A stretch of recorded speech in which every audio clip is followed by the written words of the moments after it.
Hello, everybody. Today is January the 10th. My name is Marty Forrest. My website is helloextraordinarylife.com. And I'm just about to go live with a brand new website I'm super, super excited about. It is beautiful. I paid someone to do it instead of doing it myself like the first time. So it's just amazing. It's just amazing. She was able to kind of channel what I was wanting. I didn't really know what I wanted, and she has a certain way she likes to do things, and so she was able to really do something that's just extraordinary. So, Hello Extraordinary Life.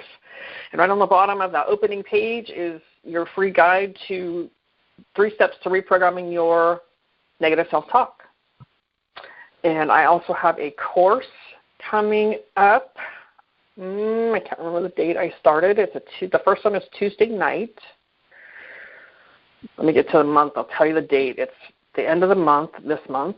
Starts on January the 30th and goes through, I think it's March 6th, because I have 1 week off in there where I'm not available. So 6 weeks of loving yourself from the inside out, tips and tools, mentor course. It's a group coaching. And I have a second one that will start in February on Saturday mornings, 8 o'clock in the mornings, 8 to 9. The Tuesday is 7 to 8 p.m. The Saturday mornings, 8 to 9 in the morning. Starts on February 17th and goes through April 28th, April, I can't remember exactly. I have it all written down, and I didn't bring that page with me, and I'm in Modesto, so I drove this morning early to get here. All right, so I wanted to read the actual email I sent out. It's about being 100% responsible. It's the topic for today. All right, I wrote last week about being the creator of my world and being 100% responsible for what I create. Someone read that and posted a comment on Facebook about we are not creator, capital creator. We're not God, is what she's saying. It was also asked how they were responsible for creating something that occurred in their life. Because I had made a comment. I said something about we are the creators of everything in our life. Something happened in her life that she had no control over, and so she was asking, how can I be responsible for creating that? Okay, so back to my reading here. I've been quite passionately mulling this over in my head, and I decided to share my thoughts with you. My passion comes from a place of playing the victim most of my life. Maybe I didn't consciously choose the circumstances of my life, but I surely became a victim of them, and I milked that for a long time. Ultimately, I became a volunteer victim. This means I knew I was being a victim, and until I began the reprogramming and healing the wounds that created my victimhood, I didn't know how to stop. A few years ago, I read it, or someone said to me, what if I am responsible for all that happens in my life?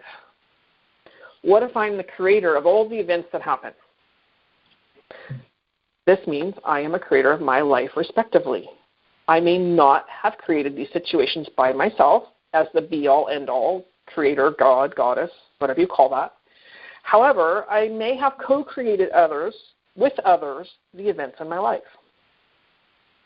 I pondered this new thought for quite some time. I wondered, how is it possible for me to be the creator of my life or my world? I also feel this is a lot to digest, so bear with me. Let's suppose and consider for a moment this is actually true. I am the creator of everything that happens in my life. My life. I'm keeping it simple and personal. Then, somewhere, somehow, I am 100% responsible for my life, my choices, my beliefs, my reactions, my thoughts. When I own 100% responsibility for creating my life, then guess what happens? I can no longer blame you, blame God, creator, goddess, be the victim, react to my life. I don't know for a fact that I actually create every single thing that happens in my life or in the world. What I do know is when I adopted the attitude that I am the creator in my world, something shifted inside of me. my perspective changed, and I began to take responsibility for my beliefs, thoughts, and actions. In that order, I began to be responsible for the energy that I hold in my beliefs, thoughts, and actions that go outward into the world. I know that when I am holding anger, resentment, judgment, and the like toward anything, I am contributing to the anger, resentment, judgment that created that situation and possibly keeps it going. And it's usually collective. There's usually collective anger that people are holding toward something.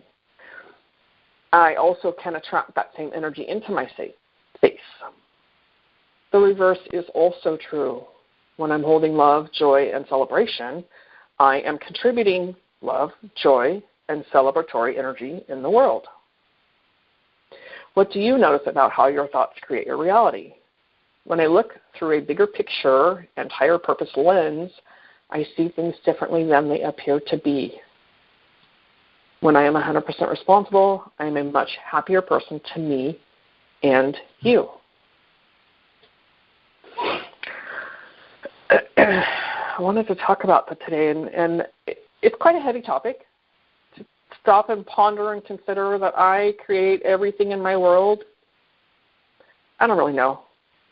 I'm not God. I'm not creator. What I do know is that I create my own life and my own reality based on my thoughts, my beliefs, and my thoughts and my actions. It creates my reality because everything is created in my mind first, based on my experience, based on my raising, based on my parental beliefs from my parents. They've all been passed on. If I never examine that, I just take them on as gospel. That's just how it is. When I read that, the context is that as a collective, if we're all connected and we're all one in this world, it's all energy, then collectively we are creating this world as it is. That's the context behind that. I made it a little bit more personal for me and said, well, I then am responsible for everything in my life. And I'm sure there's more to that reading. It's been a while. What it helped me to do was stop being a victim in my life. Stop blaming everybody else for what was happening.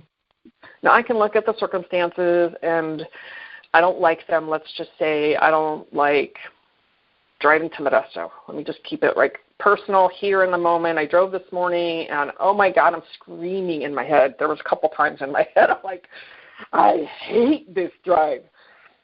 And, you know, lots of brake lights and people slowing down. And I got present to this topic that I'm going to share with you today, that I'm sharing with you today.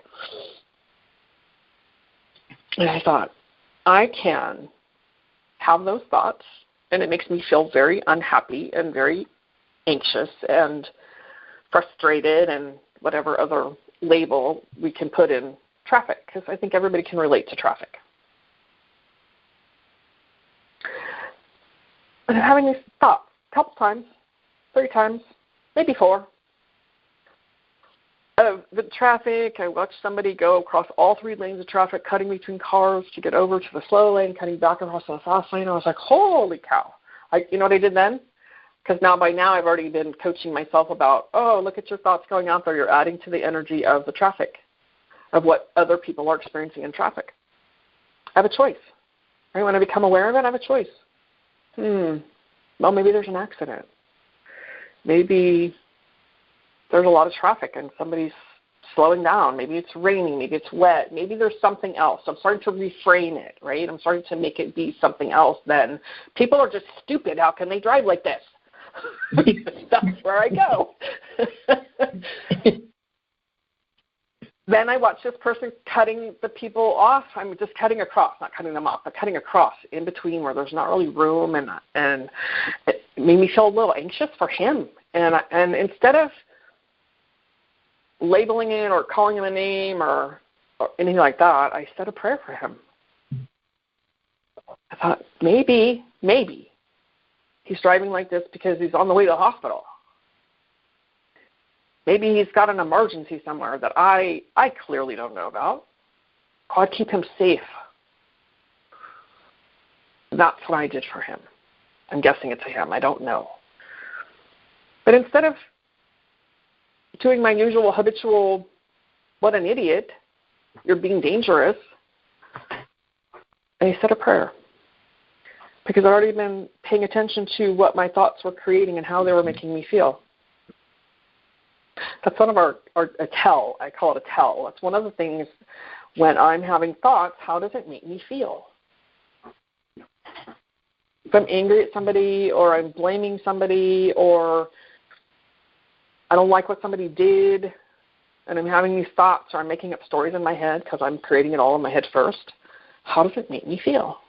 Does it make me feel good? Does it make me feel happy? Does it help me accept it? Or does it make me feel yucky and heavy and really dense and bleh? Because I'm having some judgment about what somebody did or how I feel about what they did. We had a situation where somebody sent this scathing text to me and my husband, to him specifically, but naming me and another person and him in this text. Doesn't want to be his friend, told him to read these certain pages in this certain book. It was just nasty. It was nasty. And my husband and him had been friends for probably 15 years. And he's accusing us of doing something that we didn't do. And when my husband approached him, he refused to speak to him. His friend refused to have a conversation with him. The other friend that was included in that text went and said, hey, you know, I'm the one who said that. I'm the only one that did anything like that. And my husband's friend said, oh, you know, I'm not angry at you. I'm only mad at them. I can make that mean all kinds of stuff. My feelings are hurt because I don't know and I don't understand. And when I started to, my reaction to it. When it first happened, I had a reaction to that. Like, I wanted to go throat punch him, quite frankly. I wanted to go hurt him. I wanted to go scream at him. You're hurting my husband. You're hurting him. Why are you doing this? If I'm not friends with him, I'm okay with that. I don't know him that well. But to cause harm to someone that's my best friend, that's not cool. So you can see all that like judgment and all this opinion and about something I have no idea about. I don't really know what's going on, but I can make it mean all kinds of stuff in my head because I'm making up a story about it. And I'm mad at him for accusing us of something we didn't do.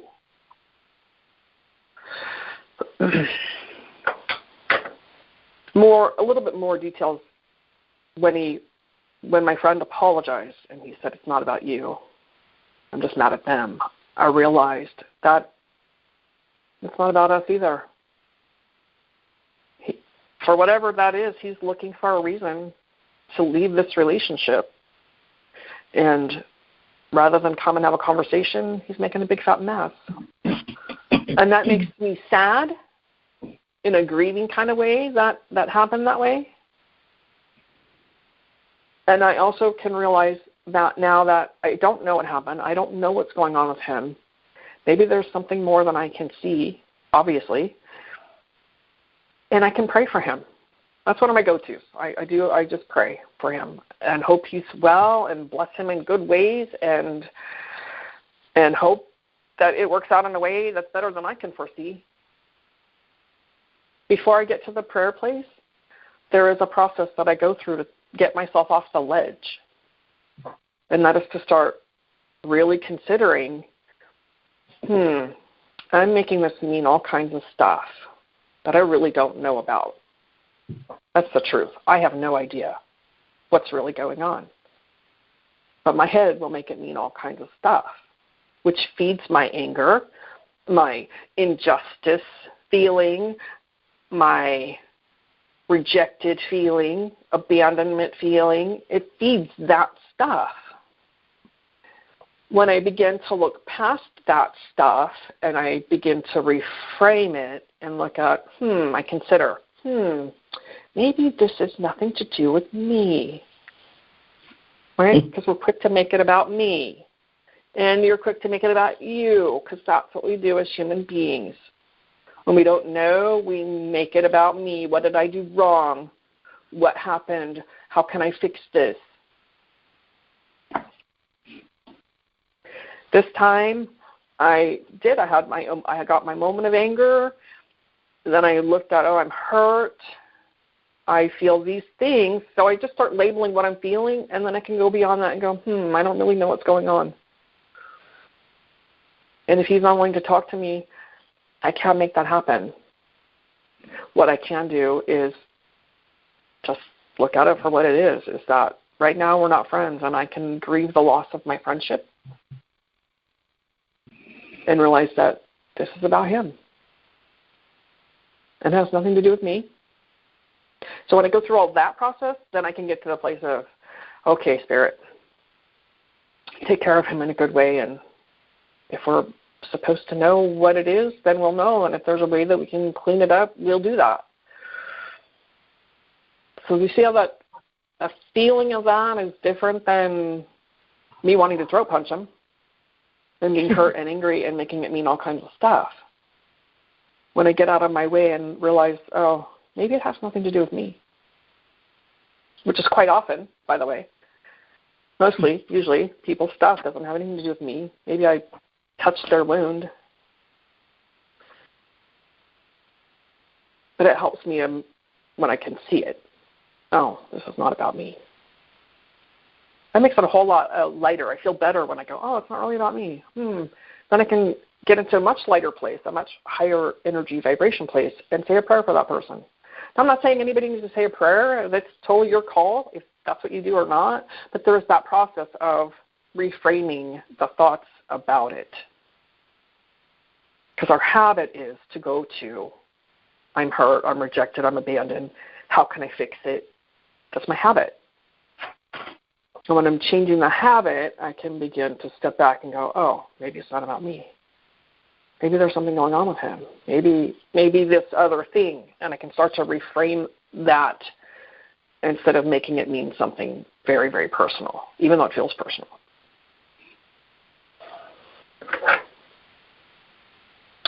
And I have talked for a bit, so I will stop there because we have a couple minutes until 9:30. I want to be respectful of the time. Did you relate to that? How did you relate to that?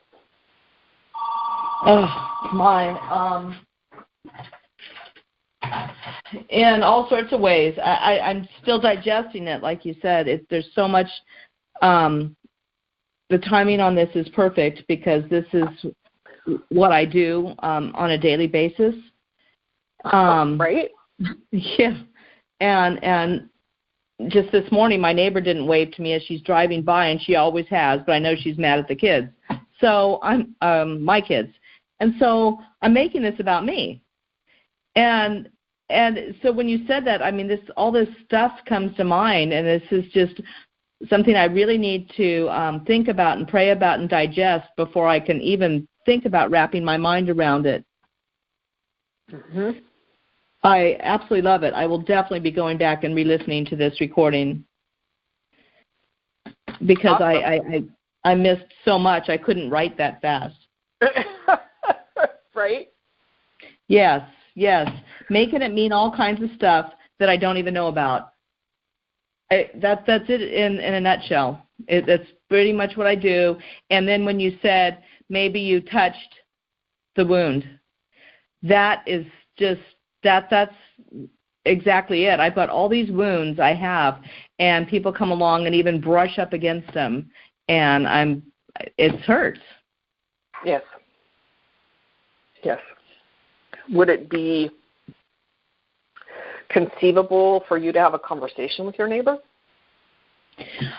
And that's that I don't know, and that's what I was going to talk to you about after the recording, possibly, but maybe not. Maybe she needs time. Maybe she does. Yeah. So at some point, I hope